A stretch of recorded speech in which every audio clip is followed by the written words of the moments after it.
নমস্কাৰ বন্ধু বান্ধৱীসকল, মই আপোনালোক সকলোকে মোৰ এটা নতুন চেনেললৈ স্বাগতম জনাইছোঁ। আজি মোৰ ফাৰ্ষ্ট ব্লগ। এয়া আপোনালোকে দেখিছে মই বৰ্তমান বনাই আছোঁ ৰুটি। গোল কৰি থোৱা ৰুটি আৰু এয়া বনি থৈছোঁ ৰুটি। এইফালে ৰুটি এয়া হৈ গৈছে। তাৰপিছত এয়া মানে কেৰাহীত ৰুটি বনাই থৈছোঁ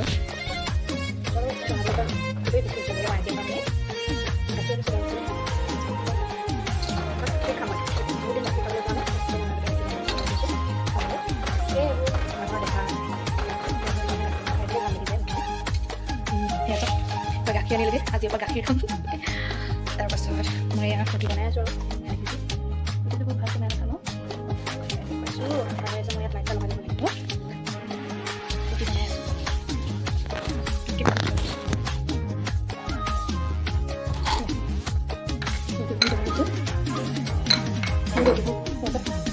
ধুনীয়া বহুত হৈছে। সেয়া মই আৰু এটা ৰুটি দিছোঁ। এতিয়া চব কি সুন্দৰকৈ বেলিছোঁ মই। কি সুন্দৰকৈ বেলিছোঁ ৰুটি। আগতে ৰুটি ৰ'দো বনাব, এতিয়া বোৱাৰী হয় তেতিয়া নাথাকিব লাগি হ'ল। মই ধুনীয়াকৈ ৰুটি বনাইছোঁ। এতিয়া ৰুটিকেইটা খুলিলেই ভাল লাগে নহয় জানো। বিশেষকৈ ৰুটিকেইটা গোল হ'লে দেখিবলৈও ভাল হয় আৰু খাবলৈও ভাল হয়। মই বেছি ৰুটি কৰিকেইটাহে বেছি সুন্দৰকৈ বনাব জানো। কেনেকুৱাকৈ বনাব আপোনালোকে ৰুটিটো আপোনালোকে পেলাই শেষত দেখাম কেনেকুৱা হৈছে। কমলাই হৈছে নে আপেল হৈছে বনাব ৰুটি হৈছে নে গোলো গোলো। যিহেতু ৰুটি বনাইছোঁ, ৰুটিৰ লগত খাবলৈ কিবা এটা চব্জিটো লাগেই। তেনেকৈ ফুলকবি দুটা আনিছোঁ, লগত আলু এটা আনিছোঁ।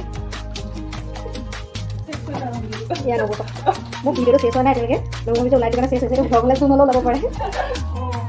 লগত আজি প্ৰথম ভ্লগ বনাইছিলোঁ। যিহেতু দোকান এদিন তেল ৰুটি বনাই একো দৰকাৰ নাই। দোকানটো মানে চব্জি যিহেতু দৰকাৰ হয়েই। আমাৰ মালিকে আকৌ চব্জি হ'লে বৰ ভাল পায়। কৈছোঁ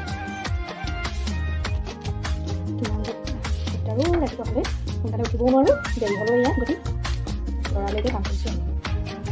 ইয়াত দেখিছে মই চব্জি লৰালৈকে কাটিছোঁ।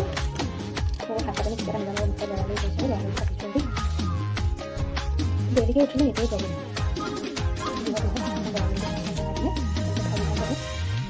দিয়ক ৰুটিৰ চব্জি বনালে চবেই ভাল পায়, সেইবাবে চব্জি